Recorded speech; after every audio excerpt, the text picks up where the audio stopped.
Berdasarkan laporan World Economic Forum dalam Global Gender Gap Report tahun 2023, indeks kesenjangan gender global Indonesia sebesar 0,697 poin. Skor indeks tersebut tidak mengalami perubahan sejak tahun lalu. Berdasarkan paparan data tersebut, ternyata masalah mengenai kesetaraan gender masih sangat krusial dalam masyarakat. Maka, kami dari kelompok 6 akan menganalisis masalah dilema perempuan untuk memilih fokus, karir, atau keluarga.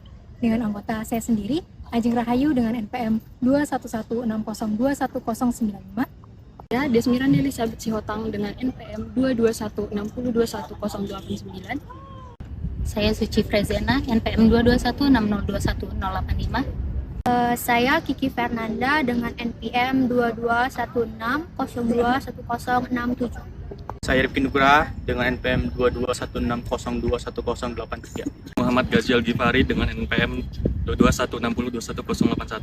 Saya Muhammad Aulia Iksan, NPM 22160211087. Permisikan, nama saya Muhammad Gazial Gifari dari Ilmu Pemerintahan.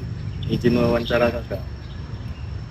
Menurut kakak, bagaimana pendapatnya dengan perempuan yang kerap dihadapkan dengan pilihan karir, pekerjaan, atau fokus mengurus keluarga? Saya wanita itu kan biasanya mau difokuskan ke keluarga ya, tapi karir itu juga penting karena dalam menghadapi keluarga nanti kan pastinya ada anak, kita harus kayak mendidik anak dengan pendidikan yang bagus juga kan. Jadi ya menurut saya karir bagi wanita itu sangat penting juga. Angkatan berapa? Oke. Jadi langsung aja ya. Berarti pertanyaannya bagaimana pendapat Rati dengan perempuan yang kerap dihadapkan dengan pilihan antara karir atau pekerjaan atau fokus mengurus keluarga? menurut aku sih harusnya perempuan itu kan kebanyakan, kalau orang melihat perempuan itu kan kebanyakan yang ngurus rumah tangga ya kan. Tapi kan sebagian perempuan juga mempunyai hak buat untuk melanjutkan karirnya dan bukan cuman buat mengurus rumah tangga aja. Jadi menurut aku wanita itu juga bisa melakukan keduanya dengan secara berbarengan gitu ya. Ya.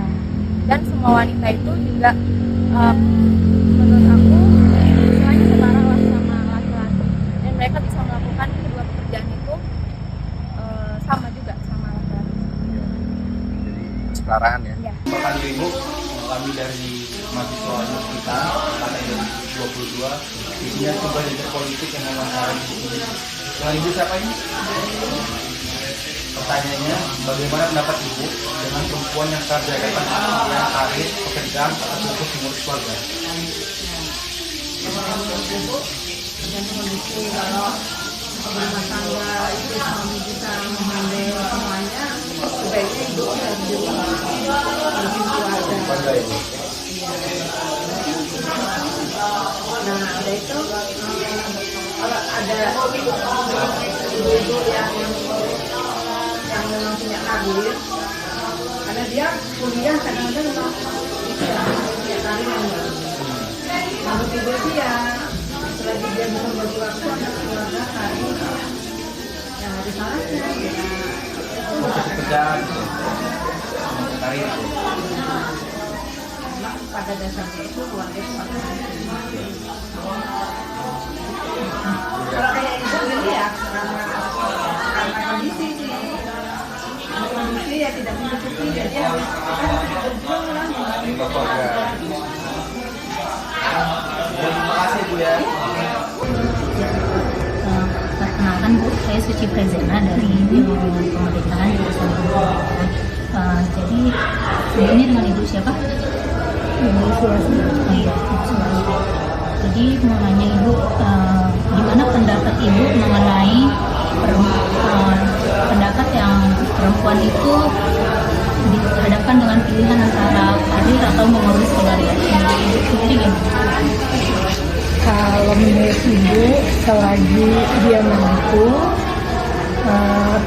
terus tujuan dia itu untuk membantu perekonomian keluarga, ya nggak apa-apa, mau apapun usahanya, yang penting hatinya ikhlas, terus tujuan keluarga ya, kayak suami atau anak-anaknya gitu. Tapi kalau misalnya suaminya bisa mencukupi udah kamu gak usah kemana-mana, ini dulu dan segala macam, ini kebutuhan kamu saya penuhin, ya udah. Kalau ibu saya enaknya di rumah. Oh ibu gitu ya. Tapi kalau sekarang ini memang kayak anak ibu nih kan ada nih cewek, ibu bilang kamu harus kerja nak, kata kamu untuk beli bedak atau untuk apa nggak usah ngandelin suami. Kalau suami kamu ngasih kamu simpen. Tapi kalau kamu misalnya mau beli bedak, gitu, mau ngasih mama atau adik-adik, nggak perlu nunggu suami. Jadi kamu juga ngasihnya nggak berat, mama yang nerima juga kayaknya nggak apa-apa, ini kan duit kamu gitu. Kalau di suami kamu kan agak-agak gimana gitu kan. Thank you Bu ya, makasih ya Bu. Oh iya.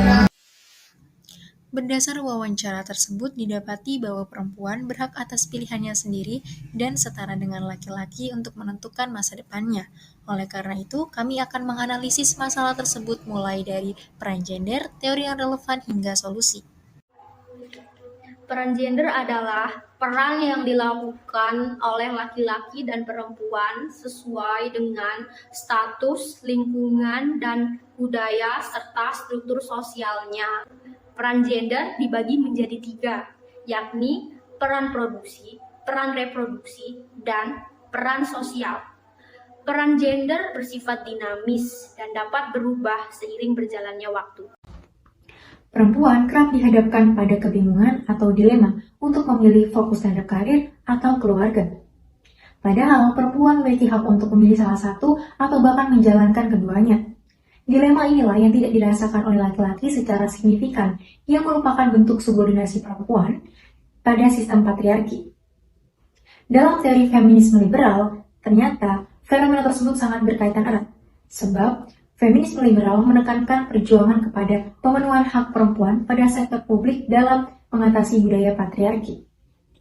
Jika dianalisis menggunakan teori feminisme liberal, hal tersebut dilihat sebagai bentuk ketidakadilan dan juga pelanggaran terhadap hak perempuan. Karena feminisme liberal menekankan pada kesetaraan individu dan juga berpandangan bahwa perempuan dan laki-laki memiliki hak dan juga kemampuan yang sama. Oleh karena itu, seharusnya tidak ada lagi dilema yang dirasakan oleh perempuan atau tekanan yang dirasakan oleh perempuan sehingga harus memilih salah satu untuk fokus pada karir atau keluarga. Seharusnya pilihan tersebut bebas akan ditentukan oleh perempuan itu sendiri. Maka dari itu, feminisme liberal atau teori ini memberikan solusi untuk menghapuskan berbagai pilihan yang membatasi perempuan untuk berkembang. Kesetaraan gender bukan lagi isu hangat, melainkan kebutuhan mendesak untuk masa yang adil dan sejahtera. Berikut beberapa solusi dalam mengatasi masalah kesetaraan gender. Yang pertama, memperkuat pendidikan dan pelatihan. Artinya menyediakan akses pendidikan yang setara bagi perempuan dan laki-laki di semua tingkatan. Yang kedua, mengembangkan kurikulum yang bebas bias gender dan mendorong partisipasi perempuan dalam bidang STM, yaitu sains, teknologi, engineering, dan matematik, serta memberikan pelatihan dan pengembangan keterampilan yang mempersiapkan perempuan untuk peluang kerja yang sama. Yang kedua adalah memperkuat representasi perempuan dalam kepemimpinan. Artinya mendorong partisipasi perempuan dalam politik dan pengambilan keputusan di semua tingkatan, meningkatkan jumlah perempuan dalam posisi kepemimpinan di sektor publik dan swasta, serta memberikan pelatihan dan mentoring untuk mempersiapkan perempuan untuk peran kepemimpinan. Yang ketiga adalah melindungi perempuan dari kekerasan dan diskriminasi, memperkuat penegakan hukum terhadap pelanggaran hak perempuan, memberikan layanan dukungan dan pemulihan bagi korban kekerasan gender, serta meningkatkan edukasi dan kesadaran tentang pencegahan kekerasan dan diskriminasi. Mencapai kesetaraan gender membutuhkan komitmen dan usaha kolektif dari semua pihak. Solusi-solusi di atas hanyalah langkah awal. Mari bersama-sama membangun masa depan di mana setiap individu tanpa memandang gender memiliki kesempatan yang sama untuk berkembang dan mencapai potensinya. Kami mendukung kesetaraan gender. Suara perempuan tak boleh dibungkam. Mari dengarkan dan hargai setiap ide dan gagasan. Hak setara kesempatan. Setiap insan berhak meraih mimpi tanpa batasan gender. Kesejahteraan perempuan perlu ditegakkan untuk kemajuan peradaban. Potensi tak kenal gender. Mari ciptakan ruang bagi semua untuk berkarya dan berinovasi.